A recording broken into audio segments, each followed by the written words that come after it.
Hello and welcome back to another episode of Power Rangers Lore.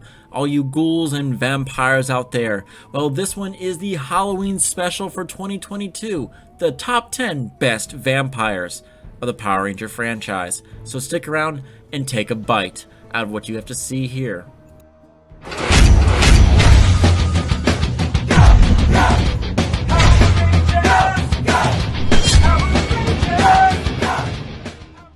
Now, the top 10 best vampires of the Power Ranger franchise is kind of hard because there's 11 total vampires that appear in the series so far. Now, that doesn't mean they're not going to add more in the future, but they will definitely. Now, I had to cut some stuff out of here just because one of them just didn't quite qualify truly as a vampire. So let's get started at number 10, Baboo. Now, not right out a vampire per se, but his whole persona was meant to be like a Count Dracula-like character, down from his monocle all the way to the acted. Now, his original voice actor he was going to have was to make him sound more vampiric and the like, and talk like Dracula, you know, you're going to suck your blood. He was meant to sound somewhat like that, but they changed him and made him more of an alchemist and the like, and more of a goofy partner of Squat later on. That doesn't make him any less of a vampire after all. He still had alchemical goods, and he could have used them to basically keep himself of his hunger maintained by those alchemical drinks. Wow, I'm spitting up blood here. But because of that, that is why number 10 is his position. He is not quite a vampire, but he's labeled one for many different reasons. Why? Because he was going to act more like it and the like. Now, he beats number 11, and we'll go to get closer to number 2. We'll tell you more about who number 11 was as the best possible mentions there, but you can probably guess it later on in the series. But that is basically Baboo. He was not quite a vampire, but he was labeled as one through most articles. So at number 9, we have Batlings. These are the warrior minions of Queen Banshir herself and the demons that she had underneath her, all her generals and the like. The Batlings were the main focus of the army. Essentially, they were the putty patrol. They were impish, bat-like warriors as described, and basically little mini vampires. Going on from there. Now, we never actually see them suck any blood, but they're constantly in every episode and were more active than Baboo was in as a vampire-like state. Because look at them, they got little wings there. They've got little owl-like eyes that are red, so we'll just go vampire-like eyes. You know, we're not going to judge them for too much there.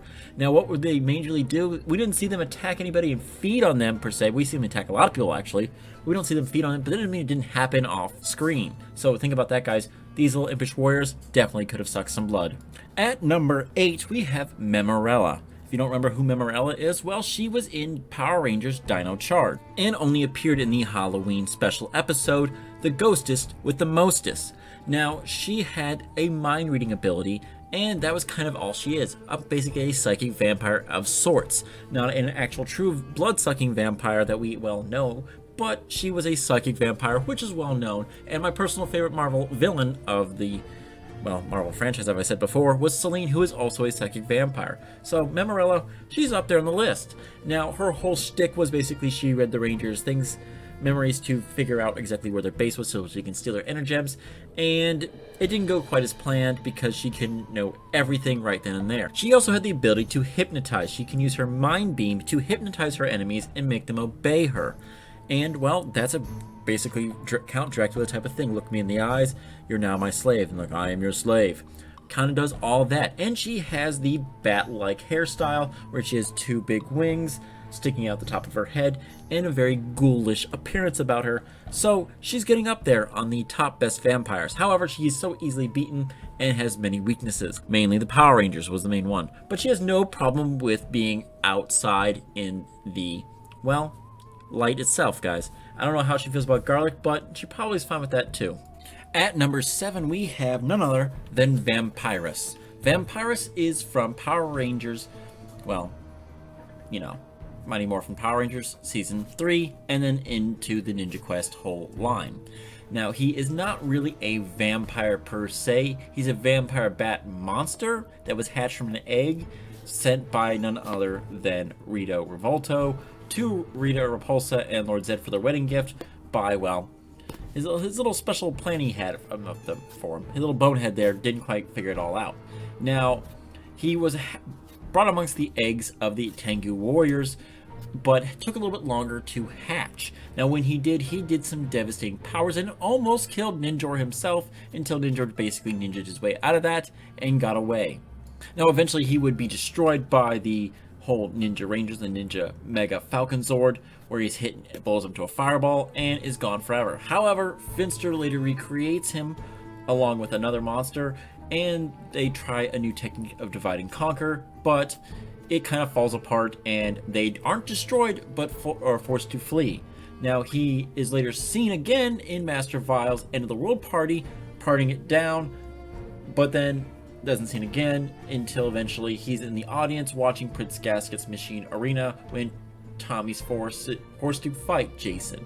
Again, still no vampire talent at all arising besides his name.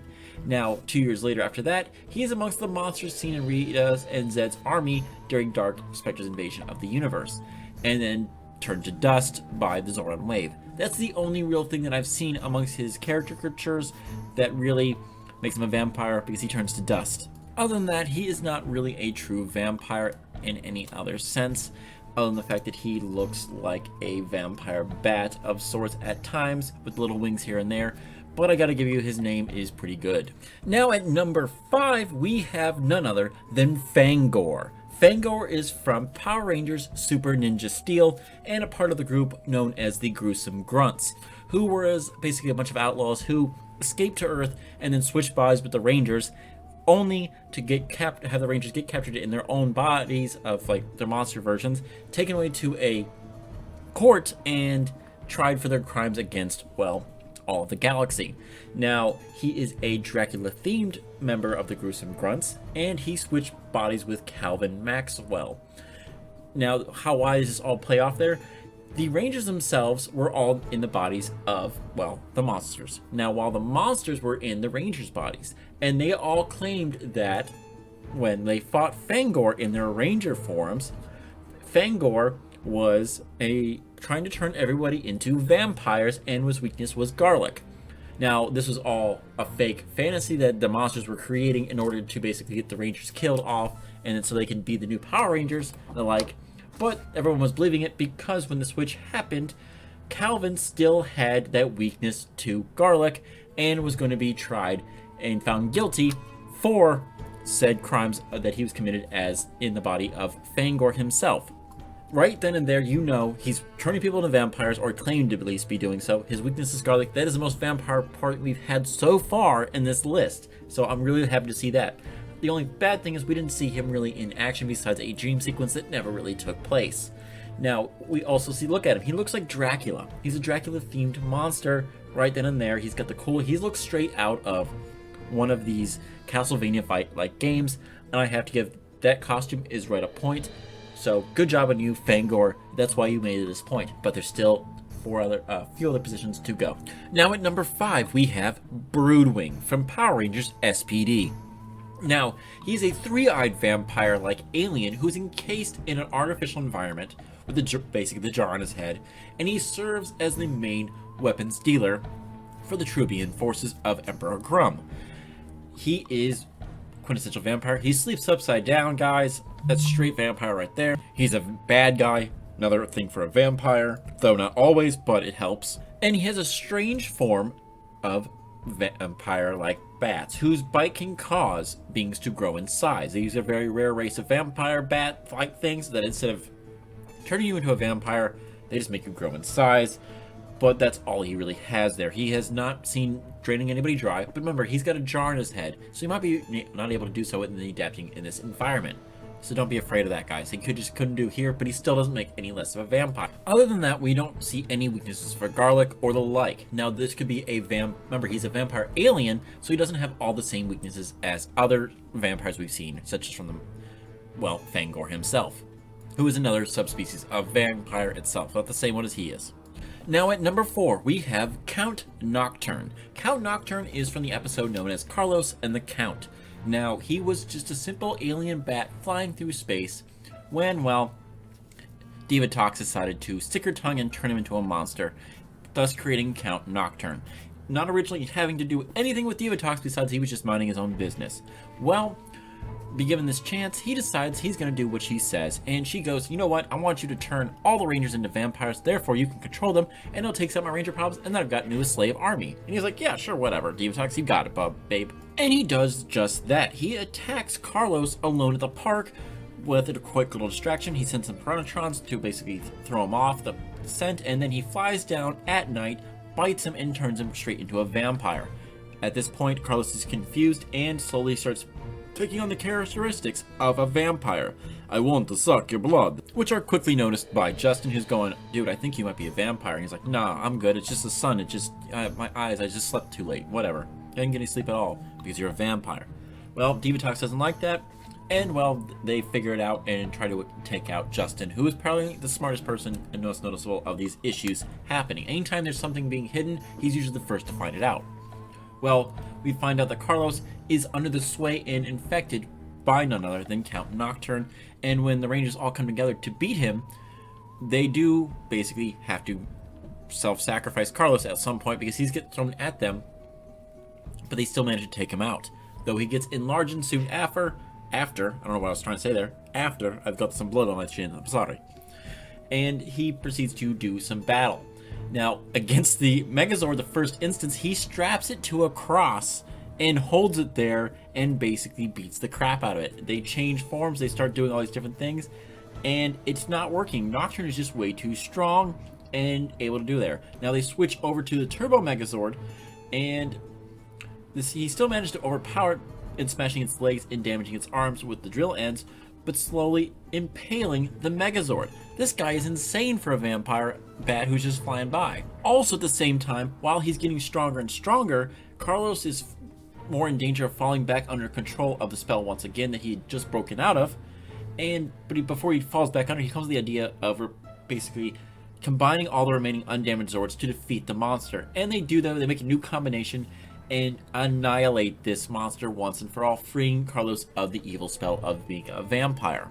He also had the ability of a lunar bat transformation, guys. He could turn into his normal alien bat form and just fly around away from the monster, away from the Rangers and other monsters that want to attack him.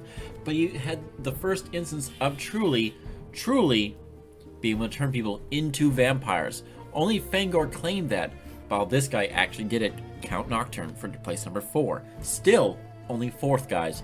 Now number 3. At number 3 is none other than Lili Pimvar, which, if you replace the last letters around and moved around here and there, it says Lili Vampire.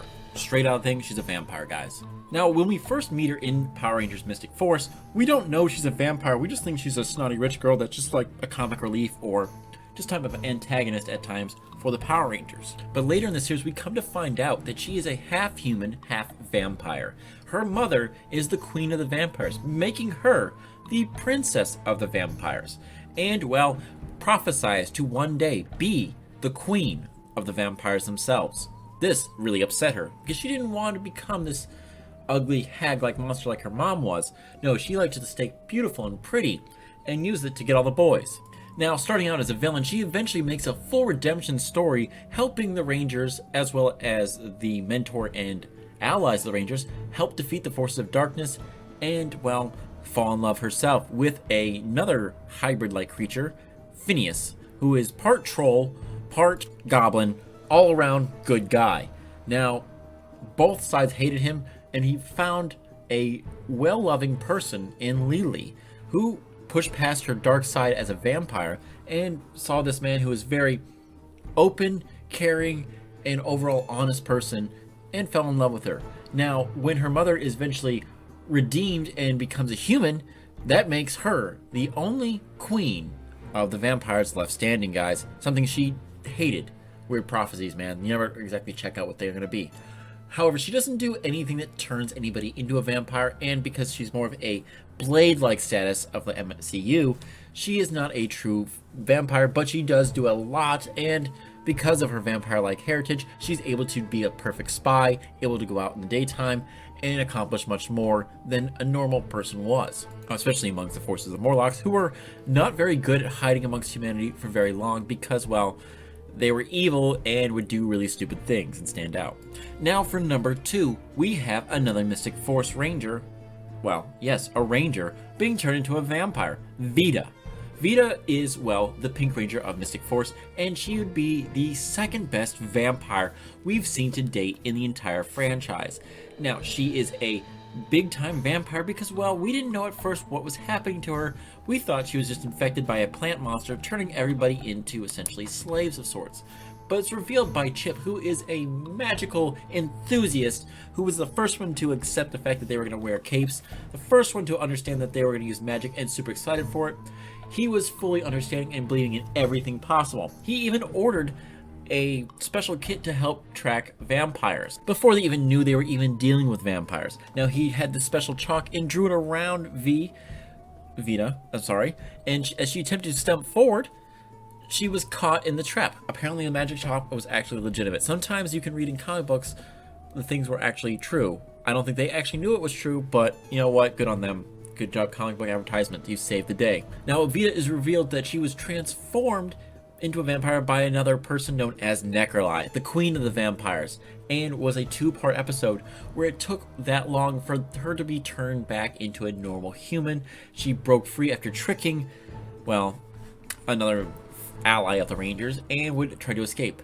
However, it was Chip who was able to remind her of who she was and break the spell. Chip, in his most powerful magic of itself, was hope and understanding, and he was full of it entirely. Now, Vita was perfect. She was sensitive to light, she was hungry for blood, and she was willing to destroy the forces of good.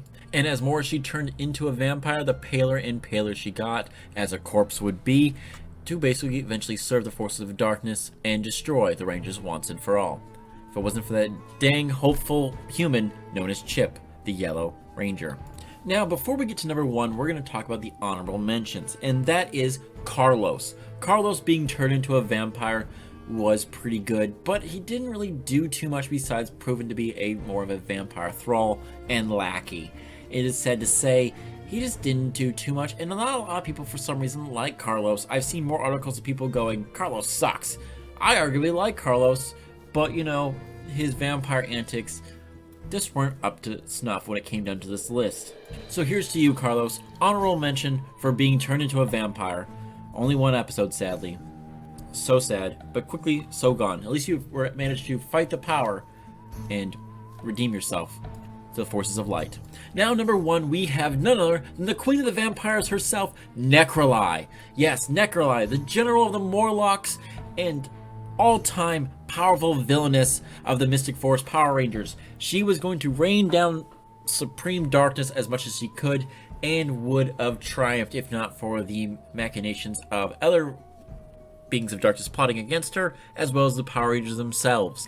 She lasted longer than any other vampire-like monster or villain that has appeared on the screen so far. Grand total of most of the entire series, 32 episodes of Mystic Force, and a few other series themselves. Now, she turned a ranger into a vampire herself, and then had a daughter, and was named Queen of the Vampires. She's a dark mistress of the underworld, and would basically serve many times over as being the quick one to jump out, fly, and grab an item, or steal maybe a certain mystical cat, genie of sorts. Now, while she was just the spy and minion early on, she was also still a general, and usually came up with most of the schemes and the monsters behind her, showing how just smart she was. Like most vampires are, they're very scheming. They want to suck your blood, but how best to do that, they have to think that out. I have loved this voice. You probably hate it though, I know. She was one of the main generals that stayed the entire time and was never actually defeated or killed. She survived the reign of Mordecai and Imperius and Korag, broke free for the 10 terrors to reign supreme, and her master to drive forth and destroy most of magic as she knew it. However, she quickly realized maybe that wasn't the best idea, and decided she was time to redeem herself. She poured all her powers into one last spell to resurrect Dagron, Lianbo, and Jinji. Now, when she did this, it exhausted her powers and she reverted back to human form, later known as Nikki. Necrolai, Nikki, there you go. She's the last known living in Briarwood and is fully human, well, with her daughter, Lily, the new queen of the vampires, and is dating Toby. So you know what, good on her, buddy. Good on you, Toby. getting a hot vampire, ex-vampire on your side and in your bed. Good job, you buddy. I'm proud of you. Now, what makes her the best on this list, though? She survived so long, like something straight out of Dracula. Every time you think she's dead, she's back. She has the ability to shapeshift into anyone or anybody she really wants to. She basically can change whatever form, and that's the main thing for vampires. They shapeshift into wolves, bats, or anything else straight out of Dracula himself or Camille. The ability to turn others into vampires.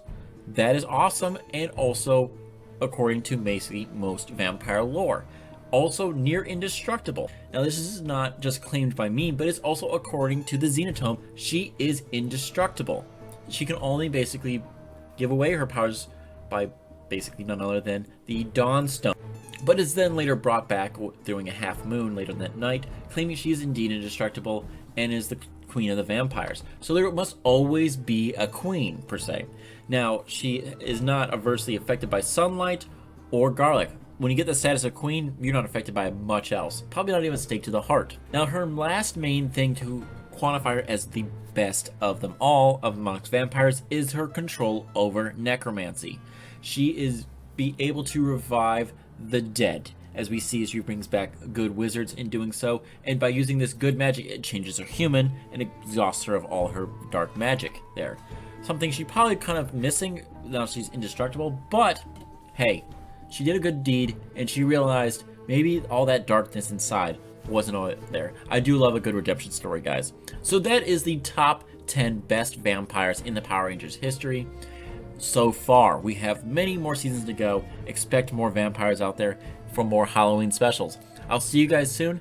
Have a good one, and may the power protect you always. If there's something on this list that you did not like, feel free to comment them down below. Tell me which ones I missed out. Tell me why you think that the order should have been changed. Don't be afraid. I'm here to take your criticism or your comments here and answer as best I can. Thank you very much, guys. Make sure to comment, like, and subscribe. Till next time, may the power protect you always.